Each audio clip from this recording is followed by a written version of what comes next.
సరిగ్గా ఇప్పుడు మీమ్స్లో మొహం పెడతాడు కదండి, ఎరుపు మొహం పెడతాడు కదా, రెడ్ ఫేస్ పెడతాడు కదండి. ఆ రెడ్ ఫేస్ అతనికి త్రోట్ అలా ఫిక్స్ అయిపోయింది. ఆ ఫ్లైట్ ఎక్కడం, ఆ ఎయిర్ హోస్టెస్ చూడటం ఇవన్నీ కలిపి. నా మేకప్ మ్యాన్ బోర్డింగ్ పాసు ఇతనికి ఇచ్చేసేసి ఆ మేకప్ మ్యాన్ వేరే ఫ్లైట్లోనో లేదా వేరే రోజు రమ్మని చెప్పేసి అదే ఫ్లైట్లో నా పక్కన ఎక్కించుకుని నేను తీసుకురావడం. అతను ఫ్లైటు, ఎయిర్పోర్టు ఇవన్నీ కొత్త. సరిగ్గా ఇప్పుడు మీమ్స్లో మొహం పెడతాడు కదండి, ఎరుపు మొహం పెడతాడు కదా, రెడ్ ఫేస్ పెడతాడు కదండి. ఆ రెడ్ ఫేస్ అతనికి త్రోట్ అలా ఫిక్స్ అయిపోయింది. ఆ ఫ్లైట్ ఎక్కడం, ఆ ఎయిర్ హోస్టెస్ చూడటం ఇవన్నీ కలిపి. అండ్ ఆ తర్వాత ఇంటికి తీసుకెళ్ళాను.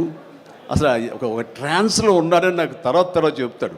మా వెళ్ళేసరికి ఈడెవడరా బాబు, అసలు ఇంత ఎర్రటి ఫేస్ వేసుకుని వచ్చాడో అని మా తమ్ముళ్ళు ఇద్దరు ఇతను చూసి వింతగా చూడటం. అన్నయ్య వచ్చి మన డైనింగ్ టేబుల్ మీద వీళ్ళు కూర్చోబెడికి భోజనం పెట్టడం, వాటితో పాటు టైం స్పెండ్ చేయటం, ఇవన్నీ చూస్తుండే వాళ్ళకి అన్నయ్యకి ఎంతో నచ్చితేనే కానీ ఒక మనిషిని ఇలాగా దగ్గర దరిచేరడం అని చెప్పేసి అనుకుంటూ వాళ్ళ ఆ రోజు నుంచి ఎక్కడ ఏ 100th ఫంక్షన్ జరిగినా, ఎక్కడ ఏ ముహూర్తాలు జరిగినా, ఎక్కడ ఏ పార్టీలు జరిగినా సరే బ్రహ్మానందాన్ని వెంట వేసుకుని నేను అందరి దగ్గరికి వెళ్ళటం. అక్కడికి వెళ్ళిన తర్వాత పెద్ద పెద్ద ప్రొడక్షన్ హౌసెస్ నిర్మాతలకు పరిచయం చేయటం. బ్రహ్మాండం చేయవే అదే బిచ్చే అంటే వెంటనే ఆయన చేసేయటం. వాడికి భలే చేస్తున్నాడయ్యా అని అంటాం. అక్కడి నుంచి రావు గోపాలరావు గారు, రామలింగయ్య గారు ఇలాంటి క్యారెక్టర్ యాక్టర్ల దగ్గర ఆ షూటింగ్ ఉంటే అక్కడ చేయించడం.